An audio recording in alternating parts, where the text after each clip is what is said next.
1600 to 900, like that is such a fucking whooping and so painful. I can't even imagine what that would be like to consider closing, for God's sakes. Like, where closing's the better option in that case. I'm hearing like mixed signals here, right? Because we start the show talking to TK, who's talking about multiple offer situations. Okay.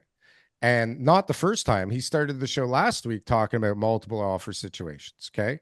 Then you come on the show and you're talking, oh, like, people are being smart and deals are happening and volume is there. And you even said investors were looking at things and maybe intimated that they were buying some things that actually pro forma'd out. And then all of a sudden, we're talking about, I guess, condos, who are just so completely like, can you fucking 1600 to 900? Like, that is such a fucking whooping and so painful. I can't even imagine what that would be like to consider closing, for God's sakes. Like, where closing's the better option in that case. But regardless, there seems to be all kinds of markets going on, right? So do we have, there's no one thing happening right now. Do we have No, desirable product out there that's going for good prices? I think so, right? Like, do we have people that are losing their shirts? I think so. Do we have people that are like, do we have buildings that are about to not be able to close because there's just way too many in that big a spread?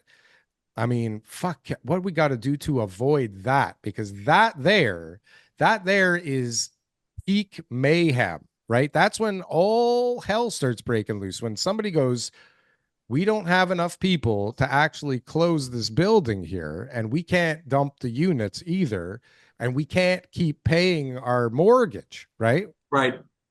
So So doesn't this seem though, Daryl, like a more you've been around, I've been around, we're the same age. Doesn't this seem like a more normalized market? There's pockets of pain, there's pockets of growth, there's investors that are seeking out like we had such an abnormal market for 7 years yeah, where there was nothing but invest in anything. It does a landfill, just go, go, go. Whatever it is, you'll make your money. This conversation where, hey, there's some investors here. Hey, someone's losing their shirt. Hey, there's some power of sale opportunities here. Hey, like this to me, because I've been around for 25 years, seems much more like what I am familiar with dating back to pre 2012, 2013. mm-hmm. Does that not feel like that to you? Well, so I always have said that, the lineups down the street and selling out a 450 unit building in a weekend is just not realistic. And we talk about it all the time that, like, if you look at even New York or like any other desirable city on earth, this does not happen. We somehow in Toronto or Canada have hit this peak marketing ability where somehow we as a collective have just really just kept inflating this bubble. And I mean, you make a great point at the beginning where it's like, well, nobody makes any fucking money unless they either sell their house or, refinance their house here in Canada, right? Because our wages are like, you got to be in the South Mississippi and you're still making more than us here in Canada, Right. right? So like we've got this beautiful perfect storm with all these willing components and proponents to really fuck this thing up.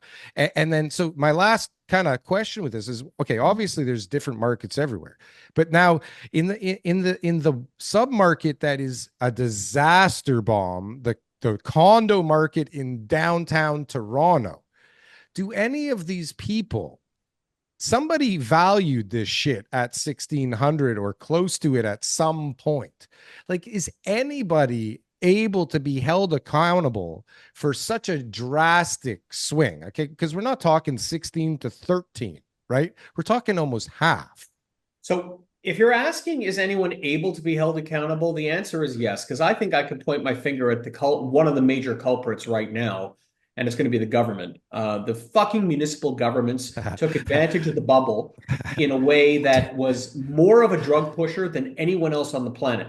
They increased development fees knowing that there was no repercussion when people were irrationally exuberant. And when I say increase, I don't mean a minor increase. I mean 100% increases in development fees to a point where they made these projects totally unpalatable, and the taxes are killer. So if you're asking who can you point, find John Tory, kick him in the nuts. He's the one who did this, in addition to a whole bunch of other government officials. And yeah, you can hold them accountable because directly the cost of construction is artificially been inflated massively over the course of years. And kudos to the mayor of Vaughan, by the way, for starting to reverse that trend, reducing development fees in half.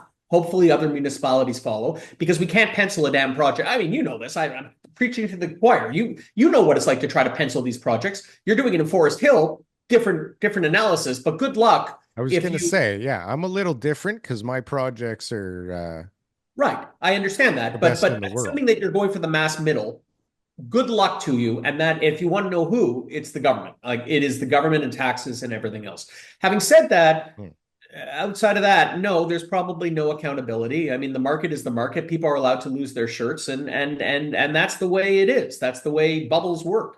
I've always believed in and taught since I was a kid, you get out what you put in, and so when you can just go to a sales center and be on some worksheet and you're an agent and you just collected like a driver's license and you can make all this money and you're a buyer and you can just choices. Okay, like that to me, unfortunately, is not sustainable. But when you got to line up for 3 weeks outside that development sales center and hope you're in the right line, and that you got a tent and you got a chair and you're getting hot chocolate delivered to you in the middle of the winter, you earn the right to get that unit. We should eliminate the VIP agent status, make people who really are real investors do what they need to do to get into those units when they do start coming back again.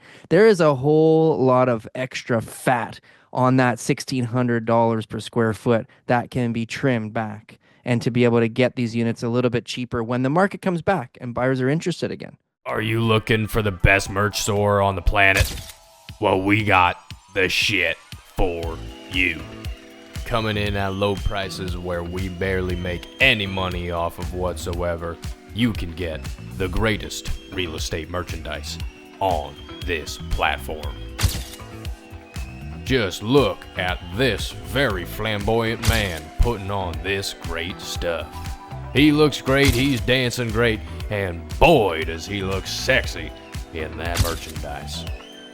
I tell you, buy this for anybody, you buy this for yourself. You will be not only repping the greatest Canadian real estate podcast in this world, but you will also be looking hella good doing it.